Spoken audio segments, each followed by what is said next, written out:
हाय, मैं सोनाली हूँ। वीडियो शुरू करने से पहले मेरे चैनल सोनाली वॉइस को सब्सक्राइब करें और रेगुलर अपडेट पाने के लिए बगल में दिए गए बेल आइकन को प्रेस करें। मेरा नाम अनिंदिता है। जब भी मैं नए कपड़े खरीद कर लाती, मेरा पति उन्हें फाड़ देता और फिर मुझसे रिक्वेस्ट करता कि ये कपड़े पहनकर मेरी मम्मी के साथ चली जाओ और कुछ देर बाद वापस आ जाना। मुझे नहीं पता था कि मेरी सास मुझे कहाँ लेकर जाती है। एक दिन मैंने अपने पति की बात मान ली और जाने के लिए तैयार हो गई।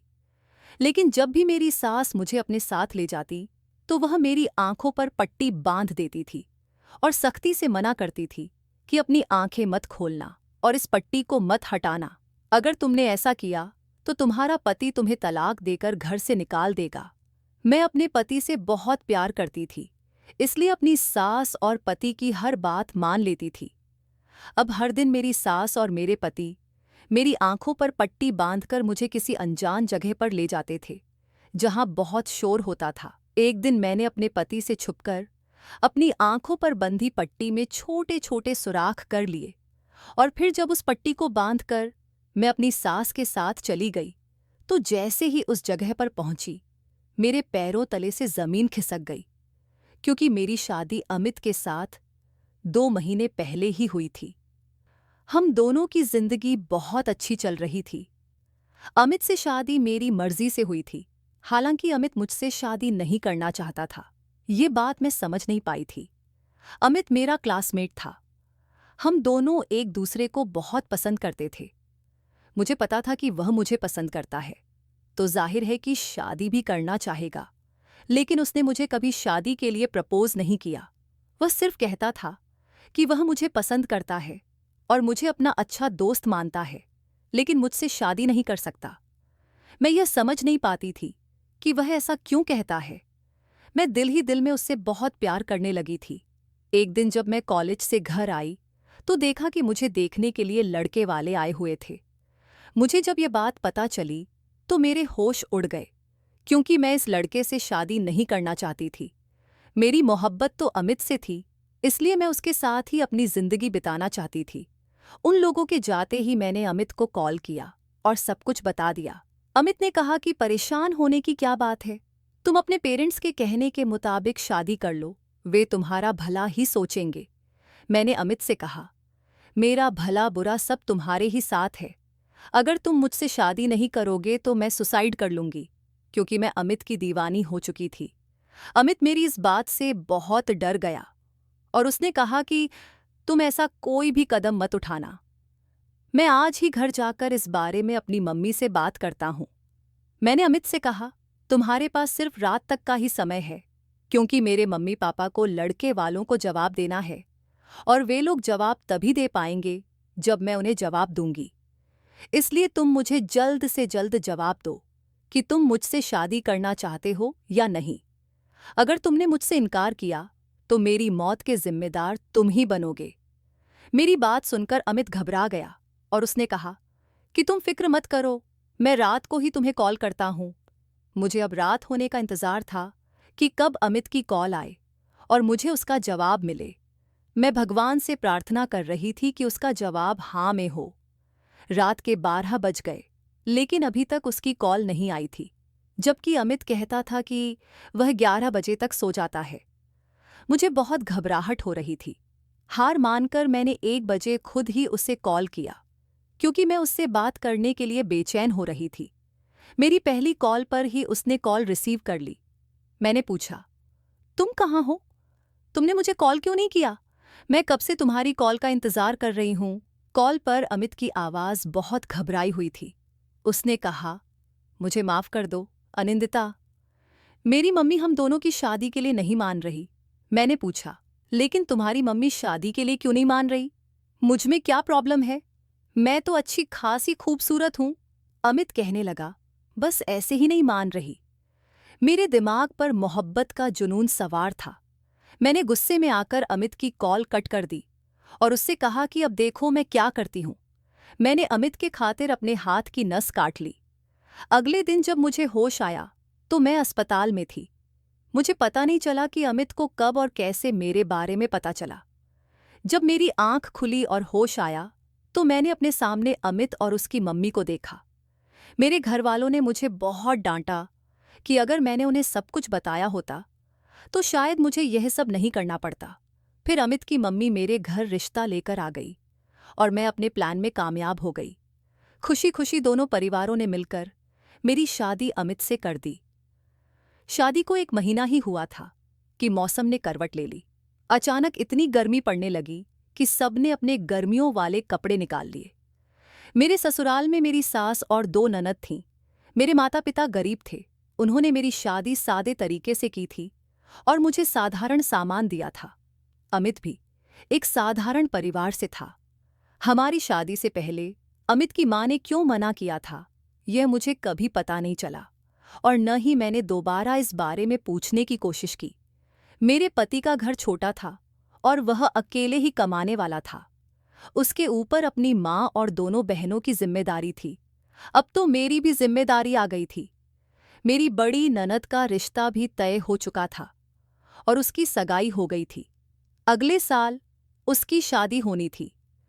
शायद इसलिए उसका व्यवहार मेरे साथ थोड़ा अलग था। वह मेरे साथ बहुत अच्छे से रहती थी और मेरी बहुत इज्जत करती थी। मेरी उससे बहुत अच्छी दोस्ती हो गई थी, मगर मैं अमित की जगह उसे नहीं दे सकती थी। मेरे पति ने मुझे शॉपिंग करने के लिए थोड़े से पैसे दिए थे और कहा था कि तुम मेरी बहन के साथ चली जाना। लेकिन मैंने अमित से जिद की कि तुम ही मुझे मार्केट लेकर चलो, मुझे तुम्हारे साथ ही शॉपिंग करनी है। वह मेरी बात पर हंसने लगे और कहने लगे कि तुम बात को समझो, मुझे लड़कियों के कपड़ों के बारे में कुछ नहीं पता। तुम अगर मुझसे वहां एडवाइस मांग लोगी तो मैं क्या करूंगा। उन्होंने कहा, तुम आकांक्षा को अपने साथ ले जाओ, उसकी चॉइस बहुत अच्छी है। वैसे भी उसके साथ तुम्हारी अच्छी दोस्ती हो गई है। बात तो सही थी, इसलिए मैं उनकी बात मान गई। मैंने उनसे यह नहीं कहा कि मुझे बाहर डिनर भी कराना है। अमित मान तो गए थे, लेकिन उनके चेहरे पर कुछ परेशानी नजर आ रही थी। मैंने उनकी परेशानी की वजह नहीं पूछी, क्योंकि मुझे मार्केट जाना था। मैंने अपनी ननद आकांक्षा को साथ लिया और मार्केट चली गई। मेरे पति ने मुझे 2 सूट खरीदने के पैसे दिए थे और मैंने 2 सूट ले लिए। मैंने अपनी ननद को खुश करने के लिए उसे चूड़ियां दिलवा दी थीं। वह भी चूड़ियां लेकर बहुत खुश हो गई थी। मेरे पास इतने पैसे नहीं बचे थे कि मैं उसे कपड़े दिला सकूं, लेकिन वह मुझसे बहुत इम्प्रेस हो गई थी और कहने लगी, भाभी आप तो दुनिया की सबसे बेस्ट भाभी हो। उसकी बात सुनकर मैं भी खुश हो गई थी। मैं चाहती थी कि मैं अपने ससुराल में जल्द ही अपनी जगह बना लूं। मेरा पति पढ़ा लिखा और बहुत ही स्मार्ट था। उसकी इसी स्मार्टनेस पर ही तो मैं फिदा हो गई थी। उसकी आदतें भी बहुत अच्छी थीं। वह मुझसे बहुत प्यार करता था। मैं चाहती थी कि वह मुझसे इतना प्यार करे कि उसे मेरे बिना रहने की आदत ही न हो। जब मैं घर आई और खुशी खुशी अपने कपड़े अपने पति को दिखाए तो उन्हें बहुत पसंद आए। उनके चेहरे पर खुशी देखकर मुझे ऐसा लगा जैसे मेरी सारी मेहनत वसूल हो गई। फिर मैंने उन कपड़ों में से एक सूट निकालकर पहन लिया और अच्छे से तैयार हो गई। मैंने अपने पति से कहा, चलो चलते हैं। मेरा पति मुझे देखकर हैरान हो गया और कहने लगा, कहाँ चलना है? मैंने कहा, आप अपना वादा भूल गए हो। हम दोनों को रात का डिनर घर से बाहर ही करना था। आपने मुझसे वादा किया था ना? मेरे पति ने कहा, अच्छा, मुझे याद आ गया।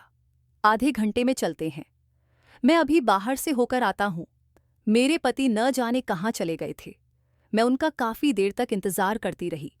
वह आधे घंटे नहीं बल्कि पूरे 2.5 घंटे बाद घर आए। रात के 9 बजे थे। उसके बाद हम दोनों मिलकर एक अच्छे से रेस्टोरेंट में खाना खाने के लिए चले गए। वहां पर हमने खाना खाने के बाद आइसक्रीम भी खाई और खूब एंजॉय किया। मेरा पति गरीब जरूर था, लेकिन मेरी हर ख्वाहिश पूरी करता था। रात को 12 बजे से पहले ही हम लोग घर आ गए। मैंने अपने नए कपड़े उतार दिए और पुराने कपड़े पहन लिए। अगले दिन जब मैं नए कपड़े बाथरूम में लेने गई तो यह देखकर मेरे पैरों तले से जमीन निकल गई कि मेरे सभी नए कपड़े जो कल मैंने खरीदे थे कटे हुए थे। हर कपड़े में जगह जगह कट के निशान लगे थे। मैंने अपने पति से कहा, अगर आपको मेरे कपड़े पसंद नहीं आए तो आप मुझे बता देते, मैं कपड़े बदल लेती। लेकिन आपने कपड़ों की यह हालत क्यों की? मुझे तो यही समझ में आया कि अमित को मेरे कपड़े पसंद नहीं आए, तभी उन्होंने कपड़ों के साथ ऐसा सलूक किया। अलमारी में मेरे बाकी के कपड़े भी कटे हुए थे। अब मेरे पास पहनने के लिए सिर्फ वही सूट था जो मैं पहने हुए थी। मेरे पति खामोश खड़े थे और कुछ नहीं कह रहे थे। मैं फौरन अपनी सास के कमरे में गई और उन्हें अपने कपड़े दिखाए। मेरी सास ने कहा, तुम्हारे कपड़ों की यह हालत मैंने की है। मैं अपनी सास की बात सुनकर चौंक गई। उन्होंने कहा, रात को यही कपड़े पहनकर तैयार हो जाना, हमें एक जगह जाना है। मैंने कहा, ये कपड़े पहनकर कहाँ जाऊंगी? ये कपड़े पहनने लायक नहीं हैं। मेरी सास कहने लगी, अभी मैं थोड़ी बिजी हूं, इस बारे में तुमसे बाद में बात करूंगी। मैं रोती हुई अपने कमरे में आ गई। जैसे ही मैं कमरे में आई, मेरा पति वहां नहीं था, वह भी घर से बाहर चले गए थे। मुझे कुछ समझ नहीं आ रहा था कि इस घर में आखिर हो क्या रहा है। मैं सारा दिन परेशान रही और रोती रही। मैंने टेंशन की वजह से खाना भी नहीं खाया और न ही मेरे पति ने दोपहर का खाना खाया। वह जब से घर से गए थे, दोबारा नहीं आए थे। शाम का समय हो गया। मेरी सास जल्दी से मेरे कमरे में आईं और कहने लगीं, बहू, कपड़े पहन लो, जल्दी करो, हमें कहीं जाना है।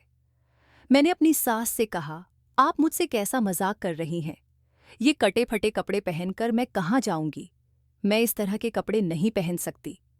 उन्होंने जल्दी से कटे फटे कपड़े निकालकर मेरे हाथ पर रख दिए और कहने लगी, जल्दी से कपड़े पहन लो, जैसा मैं कह रही हूं वैसा ही करो। मैं अपनी सास के चेहरे को देखती रह गई। मुझे यकीन नहीं आ रहा था कि वह किस तरह की बातें कर रही हैं। मैं बड़ी हैरानी और अफसोस के साथ कहने लगी, मम्मी जी, ये कपड़े कैसे पहन सकती हूँ? वह गुस्से में आ गईं और कहने लगीं, तुम्हें एक बात समझ नहीं आती? बस जैसा कहा है वैसा ही करो। मैं बाहर इंतजार कर रही हूँ, तुम्हारे पास सिर्फ 5 मिनट हैं। उनकी बात सुनकर मैं मजबूर हो गई। मैं बाथरूम में जाकर रोने लगी कि मेरे साथ क्या हो रहा है। शादी के 1 महीने बाद ही मेरी खुशियां छीन ली गई थीं। मैंने भगवान का नाम लिया और जाने के लिए तैयार हो गई। मेरी सास मुझे पैदल ही कहीं ले जा रही थी। मेरी सास ने मेरा हाथ पकड़ रखा था क्योंकि मेरी आंखों पर पट्टी बंधी हुई थी। मुझे कुछ दिखाई नहीं दे रहा था। हम लोग काफी दूर तक चलकर आए थे। थोड़ी देर बाद मुझे एहसास हुआ कि मेरे पास बहुत सारे लोग हैं।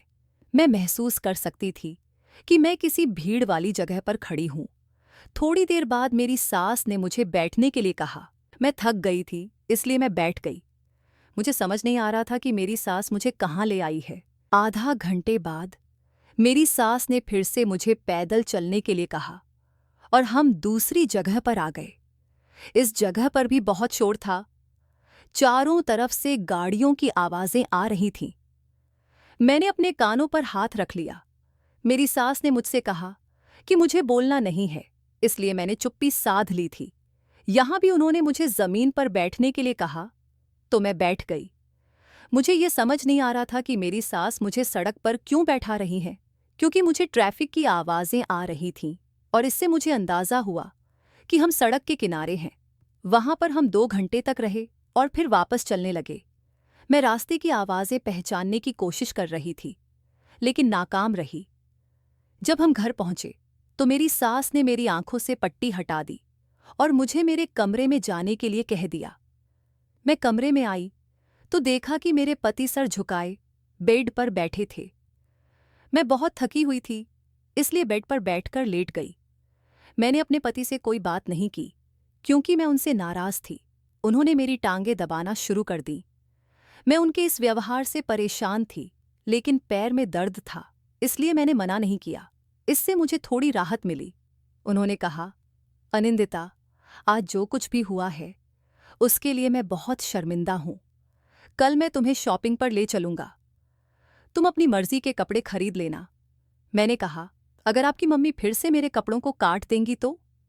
मेरी बात सुनकर उन्होंने सर झुका लिया और कहा, अनिंदिता, तुम आराम करो, तुम्हें आराम की बहुत ज़रूरत है।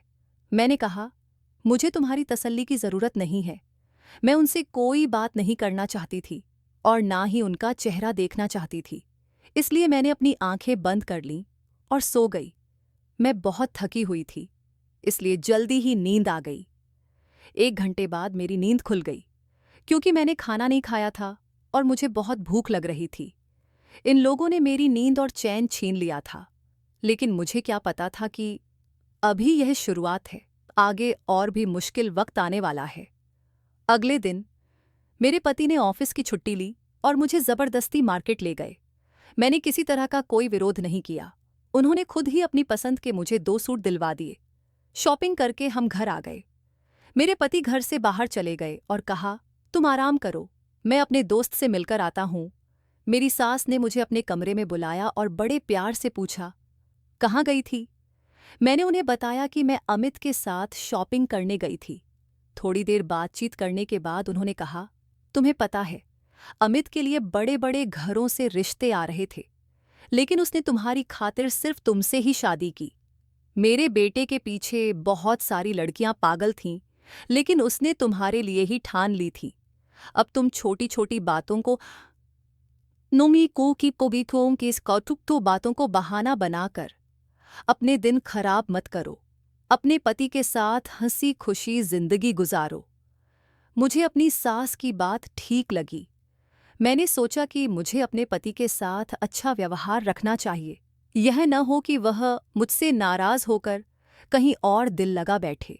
उसने भी तो मुझसे शादी करने के लिए काफी त्याग किए हैं। मैं अपने कमरे में आ गई और अपने पति के आने का इंतजार करने लगी। थोड़ी देर बाद मेरे पति भी आ गए। मैंने उनसे कहा, अमित, मैं बहुत शर्मिंदा हूं। अपनी गलती पर मैं भी अपना दिल साफ करने की कोशिश करूंगी, मगर तुम्हें मुझसे वादा करना होगा। मेरे पति खुश होकर कहने लगे, हाँ बताओ, तुम हुक्म करो। मैंने कहा, जैसे तुम्हारी मम्मी ने मेरे साथ किया, ऐसा कभी नहीं होना चाहिए।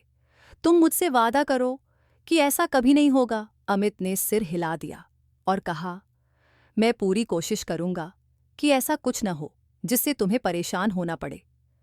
अचानक ही उन्होंने मेरी आंखों में देखा और कहा, अनिंदिता, तुम्हें पता है, मेरी मम्मी थोड़ी जिद्दी और गुस्से वाली हैं।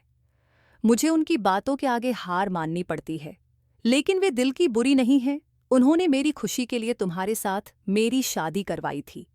अपने पति की बात सुनकर मुझे बहुत खुशी हुई, लेकिन उन्होंने जो बात बताई वह मेरी समझ में नहीं आई। फिलहाल मैंने यह सब वक्त पर छोड़ दिया। मुझे पता था कि वक्त के साथ सब कुछ पता चल जाएगा। अपने पति के साथ अच्छा समय बिताने के बाद मैं शाम को अपनी दोनों ननदों के कमरे में जाकर बैठ गई और उनके साथ बातें करने लगी। फिर मैं अपने कमरे में लौटी तो देखा कि मेरे नए कपड़े फिर से कटे हुए थे। इस बार मुझे बहुत गुस्सा आया।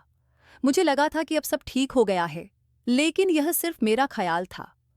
शाम हो रही थी और मेरी सास फिर से मेरे कमरे में आई और बोली, जल्दी से एक सूट पहन लो और तैयार हो जाओ, हमें कहीं जाना है। मुझे समझ नहीं आ रहा था कि मेरी सास ऐसा क्यों कर रही हैं, लेकिन मैंने कोई सवाल नहीं किया और चुपचाप उनके कहे मुताबिक कपड़े पहन लिए। मेरी सास मुस्कुरा दी और फिर मेरी आंखों पर काली पट्टी बांध दी। उन्होंने कहा, अगर तुमने इस पट्टी को खोलने की कोशिश की तो मैं तुम्हें अपने बेटे से तलाक दिलवा दूंगी। तुम जानती हो ना कि मेरा बेटा मेरा कितना कहना मानता है। मैं अपनी सास की बात सुनकर शॉक्ड रह गई और चुप रही। मेरी सास मुझे पट्टी बांधकर कमरे से बाहर ले गई और बोली, अब मेरे साथ चलो। मेरे पति उस समय घर में नहीं थे। मेरी सास ने मेरा हाथ पकड़ लिया और मेरी ननद को आवाज दी कि दरवाज़ा बंद कर ले। मैं जानती थी कि मेरे कुछ भी कहने का कोई फायदा नहीं होगा, इसलिए चुपचाप चल पड़ी। हम दोनों सास बहू पैदल चल रहे थे। कल भी पैदल चले थे, इसलिए आज मेरे पैरों में पहले से ही दर्द होने लगा था। मैं अपनी सास के कहे अनुसार चल रही थी और अपने आंसू पोंछ रही थी। अब मुझे एहसास होने लगा था कि मैंने अमित से शादी करके बहुत बड़ी गलती कर दी। मेरे पेरेंट्स मेरी शादी कहीं और करवा रहे थे, लेकिन मैंने अपनी मर्जी से शादी की थी, इसलिए मुझे इसे निभाना ही था। मुझे अपनी माँ की कही हुई बात याद आ गई थी। उन्होंने कहा था, अनिंदिता, तुम इस लड़के से शादी कर रही हो और यह शादी हम तुम्हारी जिद की वजह से करवा रहे हैं, वरना जो रिश्ता हमने तुम्हारा ठुकराया है वह लड़का बहुत ही अमीर और अच्छी फैमिली से था। तुम वहां बहुत खुश रहती, लेकिन यहां शादी करने की तुम्हारी अपनी मर्जी है, इसलिए तुम्हें अपनी लव मैरिज को निभाना ही होगा, क्योंकि 90% लव मैरिज सफल नहीं होती। मैंने मां को जवाब दिया था, अमित मुझसे बहुत प्यार करता है और मैं शर्त लगा सकती हूँ कि मेरी शादी के बाद मेरी जिंदगी अरेंज मैरिज से भी ज्यादा अच्छी गुजरेगी। मेरे पेरेंट्स ने मेरी और अमित की शादी को मेरे सुसाइड की धमकी के बाद मान लिया था। अमित की मां भी मान गई थी। तब मुझे लगा कि मेरे भाग खुल गए, लेकिन मुझे क्या पता था कि मेरी आने वाली जिंदगी इस तरह से खराब हो जाएगी। अब मुझे पछतावा हो रहा था कि मुझे अपने पेरेंट्स की बात मानकर वहीं शादी करनी चाहिए थी जहां वे करवा रहे थे। हम फिर कल की तरह उसी जगह पर पहुंच गए थे जहां पर बहुत शोर था और गाड़ियों की आवाजें आ रही थीं। 2-3 घंटे तक हमें इसी तरह इधर उधर घुमाया गया। मेरी सास कभी कहती बैठ जाओ, कभी कहती खड़ी हो जाओ और कही बोलना बिल्कुल भी मत, बस चुपचाप मेरे कहे अनुसार चलो। 2-3 घंटे बाद हम घर लौट आए। घर आते ही मेरे पति मेरे पैर दबाने लगे, मगर मुझे सुकून नहीं मिल रहा था। अमित शर्मिंदा होकर मुझसे बात करने की कोशिश कर रहे थे। मैंने सोचा, न जाने कब तक ऐसा होता रहेगा। मैंने अपने पति से पूछा, तुम्हारी मम्मी मेरे साथ यह सब क्यों कर रही हैं? लेकिन वे हर बात पर चुप रहते थे।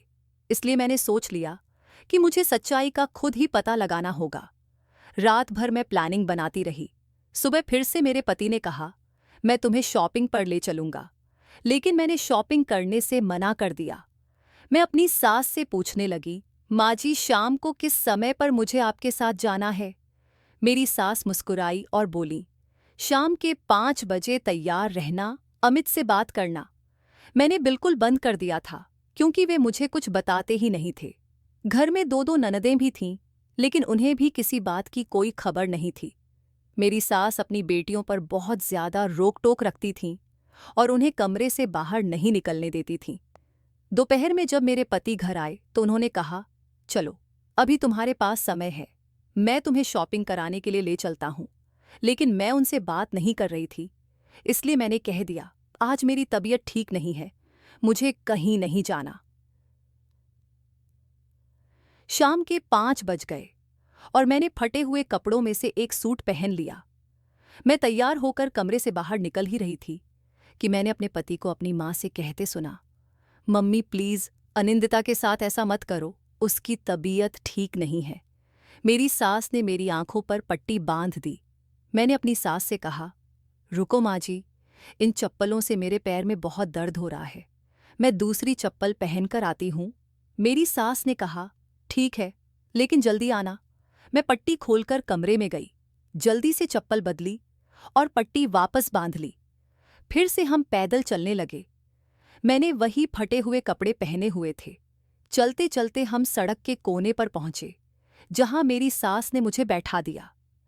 वहां बैठने के बाद मेरी सास ने मेरे आगे एक बड़ा सा बोर्ड और एक कटोरा रखा। मैं 5 मिनट तक वहीं बैठी रही और देखा कि लोग उस कटोरे में पैसे डालकर जा रहे थे। ये देखकर मैं हैरान रह गई। मेरी सास ने कटोरे में सफेद रंग का रुमाल बिछा दिया था ताकि सिक्कों की आवाज न आए। लोग उसमें पैसे डाल रहे थे, कुछ सिक्के और कुछ नोट। आधे घंटे बाद मेरी सास ने मुझे दूसरी जगह ले जाकर भी यही सब करवाया। इस तरह से काफी सारे पैसे इकट्ठे हुए। मुझे समझ नहीं आ रहा था कि यह सब क्यों हो रहा है। इसका मतलब था कि मेरी सास ने मुझे भीख मांगने का जरिया बना दिया था। अब मुझे समझ आया कि क्यों मुझे कभी नहीं बताया गया कि मुझे कहाँ ले जाया जा रहा है। 2-3 घंटे बीत गए और मेरी सास ने काफी पैसे इकट्ठे कर लिए। फिर वह मुझे घर वापस ले आई। घर पहुंचते ही मैंने सोच लिया था कि अब और बर्दाश्त नहीं करूंगी। घर में दाखिल होते ही मैंने अपनी आंखों से पट्टी हटा दी। घर में मेरा पति भी मौजूद था। मेरी सास ने मेरी इस हरकत को देखा और गुस्से में बोली, तुम्हें इतनी जल्दी पट्टी हटाने की क्या जरूरत थी? तुम्हें पता है कि तुम्हारी आंखों से पट्टी सिर्फ मैं ही हटा सकती हूं। मैंने कहा, तो आज आपने कितने पैसे कमाए? मेरी सास मेरी बात से हैरान रह गई। हमारी बातें सुनकर मेरा पति भी आंगन में आ गया। मैंने अपने पति से कहा, तुम मुझसे इतने दिनों से राज छुपा रहे हो कि तुम्हारी माँ मुझे सड़कों पर भीख मंगवा रही हैं। आज मुझे सब पता चल गया। कि मेरे साथ क्या होता है और मेरे कपड़ों को क्यों काटा और पहना जाता है। मेरी सास बोली, खामोश हो जाओ, इससे आगे कुछ मत बोलना। मैंने कहा, आज भी आप मुझे यही धमकी देंगी कि अगर मैंने आपकी बात नहीं मानी तो आप मुझे मेरे पति से तलाक दिलवा देंगी। आज मैं सारी सच्चाई जानकर ही रहूंगी और अगर आपने मुझे कुछ नहीं बताया तो मैं खुद इस घर को छोड़कर चली जाऊंगी। मैं ऐसी जिंदगी नहीं जी सकती। मेरे माता पिता भले ही गरीब हैं, लेकिन उन्होंने कभी मुझसे ऐसा कोई काम नहीं करवाया जैसा कि आप लोग करवा रहे हैं। मेरा पति घबरा गया और बोला, प्लीज मुझे छोड़कर मत जाओ अनिंदिता, मैं तुम्हें सब कुछ बता देता हूं। मैंने कहा, हाँ, आज सब कुछ बता दो वरना अच्छा नहीं होगा, क्योंकि मैं यह सब अब और बर्दाश्त नहीं कर सकती। मेरे पति ने बताया, मेरी मम्मी ने मेरी शादी अपनी सहेली की बेटी से फिक्स कर दी थी, लेकिन मैं तुमसे प्यार करता था और उससे शादी नहीं करना चाहता था। जब मम्मी को तुम्हारे बारे में पता चला तो उन्होंने साफ इनकार कर दिया कि वह हमारी शादी नहीं होने देंगी। तुमने सुसाइड करने की धमकी दी थी और मैंने मम्मी को तुम्हारी जान का वास्ता देकर उन्हें हमारी शादी के लिए मनाया था, लेकिन मम्मी ने एक शर्त रखी थी कि वह शादी के बाद तुम्हें इस तरह से भीख मंगवाएंगी और पैसे इकट्ठे करेंगी। मेरी सास ने बोर्ड पर लिखा था कि मैं गूंगी और अंधी हूं और लोग मेरी मदद करें। लोग इस बात को पढ़कर मुझे पैसे देकर चले जाते थे। मेरी सास अपना चेहरा छुपा लेती थीं ताकि उन्हें कोई पहचान न सके, लेकिन मुझे अपना टारगेट बना देती थीं। मेरी सास चुपचाप हमारी बातें सुन रही थी। मैं उनके करीब गई और कहा, मैंने हमेशा आपको अपनी माँ की तरह समझा। मुझे नहीं पता था कि एक माँ अपनी बेटी के साथ ऐसा भी कर सकती है। अगर आपको मैं पसंद नहीं थी तो बता देती। आपको मेरे साथ ऐसा करने की क्या जरूरत थी? अमित ने कहा, मैंने मम्मी से कई बार मना करने की कोशिश की थी, क्योंकि मैं तुमसे प्यार करता हूं और तुम्हें इस हाल में नहीं देख सकता था। लेकिन मम्मी की शर्त यही थी कि वह तुम्हें इस तरह का काम करवाएंगी। मैंने अमित से कहा, इसमें तुम्हारी कोई गलती नहीं है। एक मर्द जब अपनी माँ और पत्नी के बीच में फंस जाता है तो उसे अपनी जिंदगी बुरी लगने लगती है। मैंने अपनी सास से कहा, आप चाहती थीं कि मैं घर छोड़कर चली जाऊं ताकि आपके बेटे की शादी किसी अमीर लड़की से हो सके जो बहुत सारा दहेज लेकर आए, ठीक है? आप अपने बेटे की शादी अपनी मर्जी से कर सकती हैं। मैं घर छोड़कर जा रही हूं, लेकिन याद रखना, जैसा आपने मेरे साथ किया वैसा ही एक दिन आपकी बेटियों के साथ भी होगा, क्योंकि भगवान के घर में देर है, अंधेर नहीं। जिसने जो किया उसे उसके किए की सजा यही मिलती है। मैं दरवाजे तक पहुंच गई थी। मेरी सास ने मेरा हाथ पकड़ लिया और कहने लगी, बहू, मुझे माफ कर दो। मुझे एहसास हो गया है कि किसी को इतना मजबूर नहीं करना चाहिए कि वह गलत कदम उठाने पर मजबूर हो जाए। मैं बहुत शर्मिंदा हूं। मुझे सिर्फ इस घर के खर्चे और अपनी बेटियों की शादी की परवाह है। मेरे बेटे की कमाई से यह सब कैसे होगा? मैंने कहा, आप परेशान मत होइए। आपकी बेटियों की शादी धूमधाम से होगी। मैं पढ़ी लिखी हूं, मैं भी नौकरी करूंगी और अमित भी नौकरी करते हैं। हम दोनों मेहनत से इस घर को चलाएंगे, आपकी दोनों बेटियों की शादी करेंगे और अपनी जिंदगी अच्छे से जिएंगे। मेरी सास मेरी बात सुनकर खुश हुई और मैंने उन्हें माफ कर दिया। अब अमित और मैं मिलकर ऑफिस में काम करते हैं। अपनी मेहनत की कमाई से हमने अपनी दोनों ननदों की शादी कर दी। मेरी सास अब मुझे अपनी बहू नहीं बल्कि बेटी मानती हैं और जो मेरे साथ किया था उसके लिए शर्मिंदा होती हैं। अब मेरी जिंदगी मेरे पति और मेरी सास के साथ बहुत अच्छी गुजर रही है। भगवान ने मुझे एक प्यारी सी बेटी भी दी है। मेरी सास हमारी बेटी से बहुत प्यार करती हैं और हमेशा उसके साथ खेलती रहती हैं। दोस्तों, मुझे उम्मीद है कि आपको हमारी कहानी पसंद आई होगी। अगर आपको हमारी कहानी अच्छी लगी हो तो इस वीडियो को लाइक करें।